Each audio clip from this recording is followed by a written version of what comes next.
सनातन में तिलक की बड़ी महिमा बताते हैं कि तिलक लगाना चाहिए। तिलक कितने तरह का होता है और इसका क्या महत्व है जीवन में?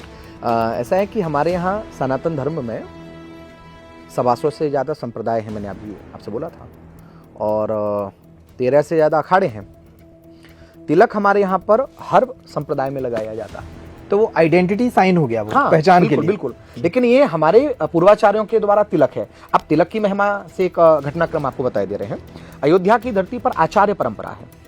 आचार्य परंपरा में कई तिलक होते हैं। ऊर्ध्वपुंड होता है, ये त्रिपुंड है जो हम लगाए हुए हैं। ऐसे ऊर्ध्वपुंड होता है, सफेद दोनों तरफ बॉर्डर रहता है, बीच में रेड कलर का लाइन खींची रहती है, वो आचार्य परंपरा ऊर्ध्वपुंड है। आचार्य परंपरा में रामानुजाचार्य परंपरा को भी आप ले सकते हैं। आचार्य परंपरा का वो तिलक है।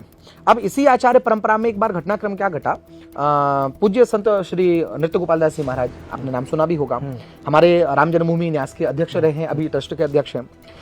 तो छोटी छावनी के महाराज जी वो कहलाते हैं।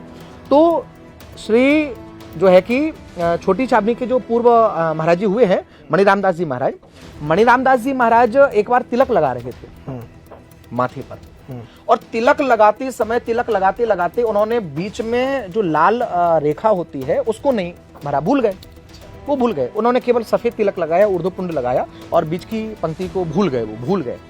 तो वो माँ जानकी के परम उपासक थे। तो भगवती माँ ने स्वयं प्रकट होकर के, माँ जानकी ने, लाडली जी ने प्रकट होकर के अपने हाथों से सफेद बिंदी उनके बीच में रख दी थी माथे पर। तब से मणिराम दास जी की जो छावनी है, छोटी छावनी, वहां का जो परंपरागत तिलक हो गया वो रामानंदी परंपरा का हो गया। बीच में तिलक की जगह, लाल की जगह सफेद बिंदी यानी पूरा स्थान दिया जाने लगा। वो सफेद जो बीच में स्थान रहता वो माँ जानकी का स्थान कहा गया है। अच्छा, हाँ, तो तिलक केवल पहचान नहीं है, तिलक पूर्णता भगवत स्वरूप हमारे यहाँ पर है।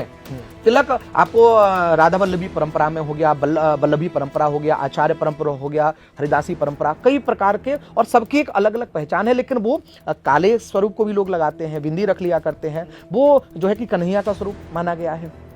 अच्छा, हाँ, शक्ति उपासना में भगवती महामाया जगत जननी शक्ति का स्थान माना गया है। तो ये तिलक का स्वरूप है।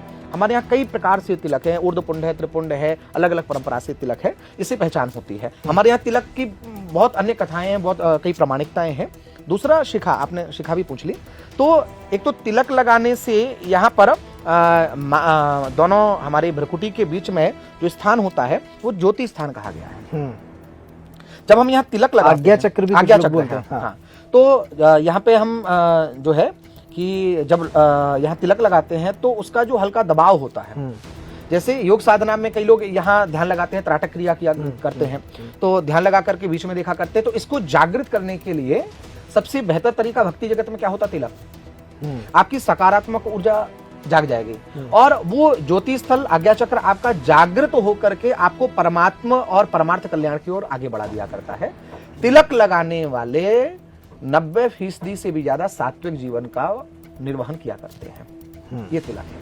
वो दिन भर ध्यान में भी रहता है। हाँ, वो तिलक रसा रहेगा, माथे पर है, कुछ रखा हुआ है माथे पर, भले ही बाल बराबर हो लेकिन तिलक है। तो ये कहीं ना कहीं संतुलित सारी दशों इंद्रियों को केंद्रित करके वो स्थायी करके रखने का प्रयास करता है। इसलिए तिलक की अति अनिवार्यता सनातन धर्म, सनातन संस्कृति में होती है। वो एक अनिवार्य और उपयोगी प्रयोग है। बिल्कुल उपयोगी प्रयोग है। ये आप रूढ़िवादिता, अंधविश्वास, इन सबसे ना लें। हाँ। ये हमारे यहाँ पर पहचान तो है ही है, लेकिन इसके साथ साथ में अगर किसी को सात्विक ऊर्जा जागृत करनी है, अपनी बौद्धिक क्षमता बढ़ानी है, तो उसके लिए तिलक सबसे अच्छा प्रयोग होता है, वो आप कर सकते हैं।